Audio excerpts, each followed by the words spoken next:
অবশ্যই আন্তর্জাতিক অপরাধ ট্রাইব্যুনালের কথা তো আমাকে বিশ্বাস করতেই হবে। মানে এখন এখানেও একটা বিষয় আছে, আপনি দেখেন আজকে যদি আপনি এই আন্তর্জাতিক ট্রাইব্যুনালের কথাও যদি বিশ্বাস না করেন, যুদ্ধাপরাধ মানবতা বিরোধী অপরাধ হলো, তো ওইটার ক্ষেত্রে তো আবার ওই আন্তর্জাতিক অপরাধ ট্রাইব্যুনালের প্রতি তো আপনার অনাস্থা আছে। তাহলে এখন আপনি বলেন বিশ্বাসটা আসলে করবোটা কোথায়? মানে আমার কাছে মনে হয় এখন ঈশ্বর আর আল্লাহ ছাড়া বিশ্বাস করার কোনো জায়গা আসলে অবশিষ্ট আছে কিনা। শাপলা চত্বর ট্র্যাজেডির 13 বছর শেষ আজকে। তো সেই ক্ষেত্রে আমরা বিচারের যেটা প্রসিকিউশন বলছে 58 জন নিহত হওয়ার শহীদ হওয়ার তারা শনাক্ত করেছেন এবং তারা বলছেন তদন্ত প্রায় শেষের দিকে, বিচারে তাদের সম্মুখীন করা হবে, সেই বিষয়গুলো এখনো তুলে আনা হয়নি। আবার তো এটা হচ্ছে সেজন্য সারা দুনিয়াতে আর কি বিচারিক প্রক্রিয়াটা স্বচ্ছতা নিশ্চিত করাটা হচ্ছে সবচেয়ে গুরুত্বপূর্ণ। আমরা তড়িঘড়ি করে একটা বিচার চাবো এবং একটা নিরপরাধ মানুষকে দিয়ে দিব, বা যিনি দোষী তাকে ঠিক মতো বিচার দিব না, এটা আমরা চাই না। কিন্তু 13 বছর অনেক লম্বা সময়, যে 13 বছর ধরে এটা হয়েছে। এখানে 3-4টা বিষয় কাজ করেছে মূলত। হেফাজতের ঘটনাটাকে আপনি আগে আমি যে কথাগুলো বলেছি এটার সাথে মিলাতে পারবেন না, কারণ হেফাজতের ঘটনাটা রাজনৈতিক ঘটনা।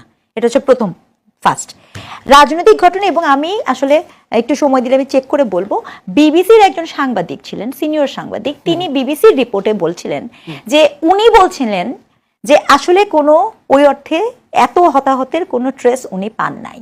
এত হতাহত বলতে এখানে যে 93 সংখ্যাটা উনি বলছিলেন, ওনার বক্তব্য রিপোর্টটা এরকম ছিল, আমি আপনাকে হয়তো একটু সময় পেলে আমি দেখাবো বের করে।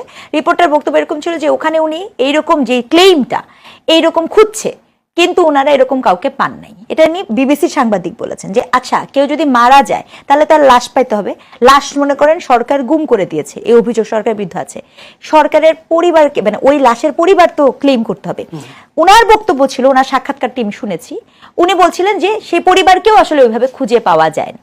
এখন এতগুলো মানুষের যখন মারা যায়, আসলেই তো তাই 93টি যদি মানুষ মারা যায়, তাই 93 মানুষের নিশ্চয়ই পরিবার আছে। সেই পরিবারের মানুষগুলোকে কেন হেফাজত সামনে নিয়ে এসে এই বিচারটাকে এই মুহূর্তে করছে না? কারণ আমি যদি ভেবে থাকি যে রাজনৈতিক কারণে ওই সময় বিচারটি হয়নি, এই সময়টি তো সেরকম নয়।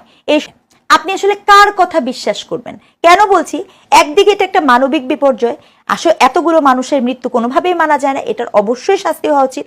এটাও সত্য যে নানা ধরনের মিথ্যাচার এবং গুজবও তো হয়, এবং বিবিসির মতো একটি মিডিয়া, যেটি কিনা আন্তর্জাতিকভাবে একটা স্বনামধন্য মিডিয়া, সে তো আর কারো প্রভাবের বলয়ে রিপোর্ট করেনি বলেই আমাদের বিশ্বাস এখন পর্যন্ত যতটুকু, তাই না?